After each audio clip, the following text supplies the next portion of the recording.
Daniel Pénac, invité de C'est vous sur 20, on va évoquer le corps, le journal d'un corps, car tout est dans le titre, Daniel, l'histoire de notre propre corps, comment il grandit, comment il mute, comment il évolue, comment il se casse. Ma première question sera donc sur le vôtre. Hein. Comment se porte... Ça va pas mal, je vous remercie. Comment se porte le corps de Daniel Pénac? Non, très bien, très bien.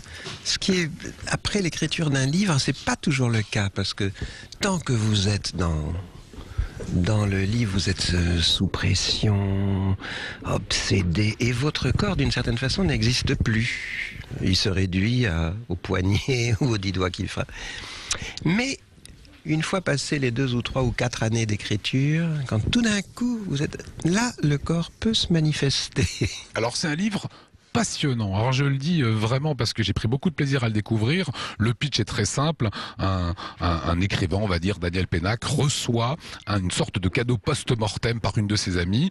Un monsieur aurait écrit l'histoire de son corps, de ses 10 ans jusqu'à 86 ans, jusqu'à sa mort. C'est-à-dire le petit corps au pied, la poche quand il est vieux, qu'il a un problème de prostate. C'est pas que les désagréments. Non, le plaisir. Son premier orgasme. Voilà, sa première panne. Sa première panne sexuelle. Voilà. On met de soi là-dedans, on met du sien là-dedans. Ah, qu'est-ce que vous voulez que je fasse là en direct, comptabiliser mes pannes sexuelles, c'est ça? Je me permettrai pas. Alors c'est très intéressant. En fait, il tient le journal de son corps de l'âge de 12 ans à l'âge de 87 ans, année de sa mort en 2010. Et il a tenu réellement ce journal d'un bout à l'autre de sa vie. Quand vous dites il a tenu réellement, c'est que c'est une histoire vraie? Alors ça, il faut vous arranger avec la fiction. Disons que ce personnage a tenu réellement le journal de son corps de 12 ans et demi à 87 ans. Alors ce qui est étonnant, c'est que la psychologie du malade n'est pas du tout la même que l'héroïsme du bien portant.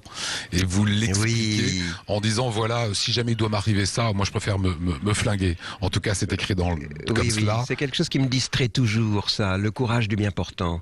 Vous avez quelqu'un qui est appareillé, par exemple. Là, vous avez des gens qui sont autour de lui. Oh là là, si ça m'arrivait à moi, je me flinguerais. Tu parles. Rien du tout. Parce que c'est pas comme ça que ça se passe. Parce que l'instinct de vie, cette espèce de bonheur cellulaire, hein, absolument insubmersible et résiste à énormément d'atteintes physiques. Et c'est même ce qu'il y a de très beau. Alors il y a des très belles phrases. D'abord c'est très drôle. Hein. Ce monsieur qui est invité, qui a 76 ans, qui a une poche. Malheureusement, il est appareillé. Et, pas pour longtemps d'ailleurs.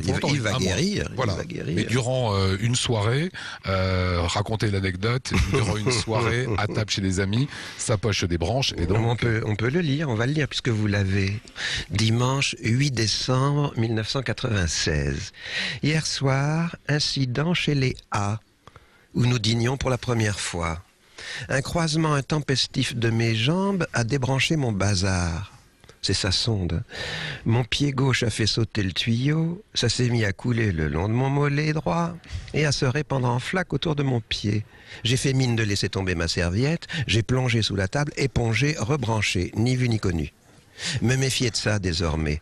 En partant, j'ai escamoté la serviette. À tout prendre, mieux vaut laisser le souvenir d'un voleur de serviettes que celui d'un convive qui pisse sous la table. Voilà, extrêmement drôle.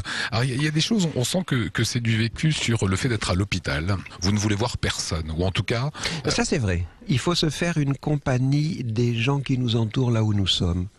Entre autres fiche la paix au bien portant. Moi je ne veux pas casser les pieds quand je suis à l'hôpital aux gens qui se portent bien dehors. Je sais bien qu'ils m'aiment, pas besoin de faire des preuves d'amour en venant faire des visites hospitalières qui les barbent, qui leur foutent la trouille, qui leur regardent, qui leur donnent des regards apitoyés, qui vous sapent le moral quand vous êtes malade. Donc, et si j'étais un jour emprisonné, je crois que je ne souhaiterais pas non plus de visite en prison. On a pris beaucoup de plaisir avec ce journal. On s'est ennuyé à mort. Non, j'ai bien aimé. Moi, je me suis bien marré avec ce livre de Daniel Pénac. C'était une autre fin. Absolument.